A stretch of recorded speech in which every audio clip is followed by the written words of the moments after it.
Mahigit 30 gasolinahan sa Davao City ang nag-aalok po ng 10 pisong kada litrong diskwento para sa mga jeepney drivers sa lungsod.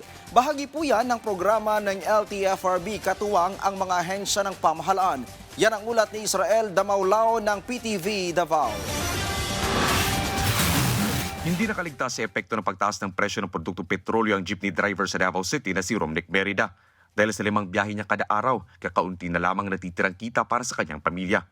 Ngunit malaki ang kanyang tuwa nang malaman niyang may subsidiya na inaalok ang ilang piling gasolinahan sa lungsod. Ayon sa kanya, malaking tulong ito upang makatipid sa araw-araw na gastusin, pati na rin sa pagpapagas ng kanyang jeep kada pasada. Matapos ding makita ng PUJ driver na si Lito Parayag ang tarpaulin sa labas ng naturang fuel station na nag-aalok ng fuel discount, agad siyang nagpakarga ng gasolina dahil malaking tulong umano ito para sa mga katulad niyang jeepney driver sa Davao City. Ang programang ito ay ang 10 pesos per liter fuel subsidy na inaalok ng Land Transportation Franchising Regulatory Board o LTFRB, Department of Transportation, Department of Energy at Land Bank of the Philippines.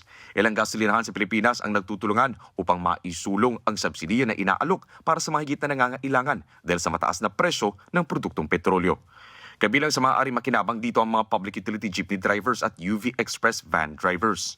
Sa Davao City, mahigit 30 na gasolinahan ang nag-aalok ng nasabing subsidiya. Samantala sa kabuuan, mahigit 50 na gasolinahan sa Davao Region ang kasama sa naturang programa. Mahigit 30 litro na katubas ng 300 pesos discount kada araw ang maaaring mapakinabangan ng mga benepisyaryo sa ilalim ng subsidiya. Maaaring magamit ang subsidiya sa pamamagitan ng mga accredited fuel stations na kabilang sa listahan ng LTFRB 11.